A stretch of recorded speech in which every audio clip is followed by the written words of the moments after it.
I checked our security cameras. The footage showed her with another man. That line kept echoing in my head all week, like a shout that wouldn't quiet down no matter how many times I told myself to calm down. It was late at night when I found the folder, the way you often find the truth, quietly, almost by accident, as if the truth was trying to hide behind a harmless inconvenience. The cameras don't lie, not if you look at them straight, not if you're willing to see what they're really showing you. Her name is Claire, and I'm not the kind of man who ever figured he'd be writing about a wife and a camera in the same breath. We were the kind of couple you'd tell couples counselors about. The all-American dream with a small crack you pretend isn't there because it's easier to pretend than to mend. We had jokes we repeated like old lullabies, the kind of inside jokes that keep a marriage feeling intimate even when the room is starting to feel empty. I work in a warehouse, nothing glamorous, nothing that makes people blink when I walk into a room. I'm tall enough to look you in the eye, with hands that have learned to grip a shovel or a wrench or a box cutter without thinking about it. My name's Tom. Claire calls me Tommy when she's being soft, and I hate the way that softens the punch of the word because I know what a punch it carries when she doesn't mean it to. The cameras were installed when we moved into this small gray house on the edge of town, a place with a yard that never quite gets sun, but is always there, like a patient listening wall. We installed them ourselves, as if to say we trusted ourselves enough to keep an eye on each other without asking for a second set of eyes. We bought the cheap ones, the square black devices with a tiny red light that glowed in the dim corners of the living room at night. They weren't supposed to be surveillance so much as reassurance. If something happened, we'd know. If something happened, we'd fix it together. We did not expect what happened to happen in broad daylight, on a Tuesday, when the groceries were on the kitchen counter and the cat was pretending to be a ghost between the dining room chairs. It started as a normal day, the kind of day that smells like rain even when it's not raining because you've been waiting for it to rain so long that the air itself feels damp with memory. I found the footage by accident, or perhaps by fate's mean sense of humor. I was looking for a missing package, something I'd ordered for Claire, a necklace she had admired in a shop window, a small thing, a thing that's supposed to mean something tangible and real in a life that can sometimes feel too intangible to hold on to. The label on the package said it should have arrived 2 days ago. It didn't. So I opened the security app, the one I'd barely opened since the last time we argued about its necessity. And there it was, a clip of Claire in the neighborhood coffee shop. Not alone, but with a man I didn't recognize. He wore a suit that looked too clean for our side of town, like it had a warranty and a name stitched on the lining. They sat close, a table between them as if any distance would make what they were doing feel less real, less dangerous. The clip was short, a minute, 2 at most, but it was enough. They spoke softly, their voices low, and every now and then she'd laugh in that quick little way she has when she's trying not to crack herself up, the same laughter I'd fallen in love with years ago. There was a bus stop of a park nearby, children's laughter from a playground in the distance, the kind of mundane soundtrack to a life that you don't think about until it's not mundane anymore. I watched it again and again. In the quiet of our living room, the camera's glow felt like a second moon, pale and inevitable. She wasn't doing anything wrong in the sense that the law would care about. There was no kiss, no promise broken, no dramatic confrontation. Just a meeting, a conversation, a closeness that made something inside me go quiet. The way a house goes quiet after a storm, when you expect the storm to return, but it doesn't. Not right away anyway. Most men would have called it a betrayal, something that renders the rest of the night sleepless and the rest of the week tight with anger. Some would rush to conclusions, some would run to a bar and drink their hurt into oblivion, some would pick up the phone and demand answers with a voice that cracks only when they're being honest. But I am not most men. I am a man who has learned to carry pain the way you carry tools you don't want to ever use, with the knowledge that someday you'll have to use them and you'd better know where they are. The next day I did something I'd never imagined I'd do, not because I think I'm special, but because I'm a stubborn fool who doesn't like being told what to do by a piece of technology. I logged every moment of silence we'd ever shared, every time I walked past her in the kitchen and we didn't say a word, every time the TV stayed on long after she rolled over to sleep. I mapped the quiet and the loud, the times we talked and the times we avoided talking, and I found the pattern I'd missed because patterns are easier to ignore when you're busy pretending your life is a straight line. I'm not going to pretend I didn't hurt. It was a physical ache, a weight in my chest that made it hard to breathe sometimes, The kind of pain that makes you reconsider every choice you've ever made about trust, about how close you let another person come to your heart, about how willing you are to let someone inside your life's most private rooms. Claire didn't know what I'd seen until the words came out of me, slow and careful, like I was trying not to damage the air between us. We sat on the couch in the evening, the city's neon glow leaking through the blinds like a warning that never comes with bells and whistles. She wore that same soft look she gets when she's trying to be honest, even though honesty hurts. Her eyes, the color of summer rain, searched mine, as if they could pull out the truth from the deepest well of fear inside me. She spoke softly, choosing every word as if the vocabulary mattered more than the truth itself. And maybe that's the point. The truth doesn't have to shout to be loud enough to ruin a life that took years to build. "I didn't cheat on you, Tom," she said, and the words landed like a feather in a storm. "I met with him because I needed to remember who I am outside of us. It's not about you. It's not about what you did or didn't do. It's about me being afraid I've changed so much I've forgotten the person you married." Her words didn't fix anything, not right away.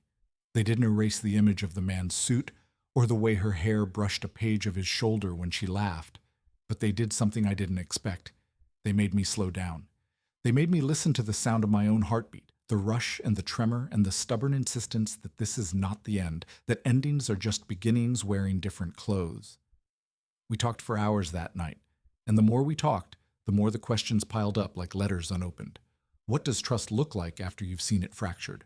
How do you rebuild something with someone who has never given up on you, but who has begun to fear you might give up on yourself? Is love enough when the weather outside isn't the problem, but the inside of you is all storms? In the days that followed, we did something odd, and perhaps brave. We started to build a different kind of closeness, not the desperate cling of "don't leave me," but the patient, stubborn decision to stay even when the air between us isn't breathable.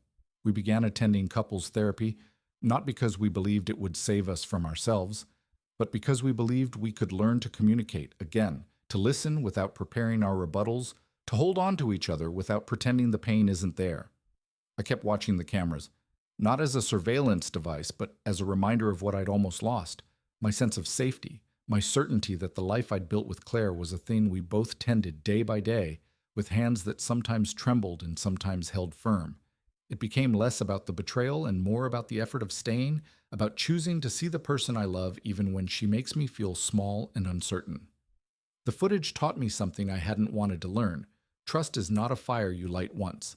It's a flame you nurture with attention, honesty, and forgiveness, even when forgiveness feels like giving away something you're not sure you have enough of. Months passed. The seasons changed in the way they do, quietly and with a stubborn mercy. We found a rhythm again, a slower version of our old life that included room for new questions. Claire began to share with me who she'd become in those months away from us, the doubts she carried about herself, the fear she had of aging and losing who she used to be, the loneliness she admitted to in the evenings when our house grew quiet and our voices felt too loud for the room. I learned to ask for what I needed without making her feel attacked. I learned to admit when I was wrong, which, surprisingly, happened more often than I'd expected. And we learned to laugh again, not because we were pretending nothing had ever happened, but because we found the humor that had kept us sane in the beginning. The same humor that had drawn us together in the first place. This is the part where I should say we lived happily ever after, because it's the easy thing to want to hear, isn't it? A tidy ending with a neat bow and a clear answer. Either we stayed and forgave, or we left and moved on. But real life doesn't arrive with ribbons and applause. Real life is a living, breathing conversation with a partner you choose over and over again, even when your heart aches and your mind argues and your hands tremble.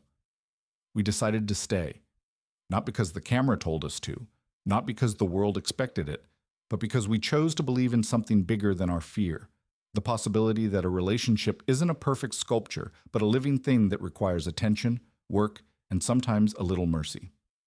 Claire and I learned to rebuild trust step by step. We didn't pretend the footage didn't exist or that the pain never mattered. We used it as a foundation for a stronger, more honest connection, one that can weather the worst storms without dissolving into surrender. Now, when I walk through the house, I still catch myself glancing at the living room lamp where the camera used to glow in the dark. It's not there anymore. The camera, I mean, the way it was. We removed the devices not to hide from what happened, but to redefine what safety means in a house that's no longer just a shelter, but a shared promise. The truth doesn't live in a feed or a recording. It lives in the minutes we choose to keep talking, in the apologies we choose to offer, in the forgiveness we choose to extend when it's the hardest thing we've ever done. If you're listening to this and you've ever found yourself in a moment that feels like this moment, I want you to hear this. You can survive the wound without letting it poison your future. You can hold on to someone who hurt you, and you can still hold on to yourself. It won't always be easy. There will be nights where the old questions come back, where the old memories threaten to break through the new surface of trust. But there can be a new kind of quiet, a new kind of peace that comes from choosing to stay, to listen, to love with eyes wide open and hands that aren't afraid to work. Here's what I tell my younger self, the Tom who believed he could fix everything with more effort and more control. You cannot control every moment of another person's life. You cannot guarantee the future by perfect plans or by watching every second of every day on a screen. What you can do is decide not to abandon the life you've chosen, not to abandon the person you promised to be for. You can choose to be honest about your pain, to ask for help when the weight becomes too heavy, to forgive not because the other person is a flawless, but because you're growing too. People ask if I miss the old us, the husband who never had to question whether love could survive a camera's cold glow. I do miss him sometimes, the version of me who believed every problem had a clean, simple answer. But I also know that the old version didn't know how to stay when staying hurt. The new version has scars, yes, but he also has a steadier heartbeat, a clearer sense of what it means to be present, a deeper capacity for mercy, and a stubborn belief in the possibility of a future that isn't defined by fear. If you're listening, dear viewer, and you've made it this far, I want you to hear this final thought. Love is not a fixed thing. It is a practice, a habit you choose to cultivate every day. It's choosing to see the person you love, even when they're not at their best, and choosing to stay, to listen, to fight for what you have, even when the result is uncertain. It's about building a life where you can tell the truth, even when the truth hurts, and still choose to hold each other through the pain. So here we are, not with a dramatic ending or a neat bow, but with something harder and more real, a life that continues. I don't know what the future holds for Claire and me. I don't pretend to, but I know this club we're in isn't about perfection. It's about perseverance. It's about choosing to love again and again, not because love is perfect, but because it's stubborn enough to endure.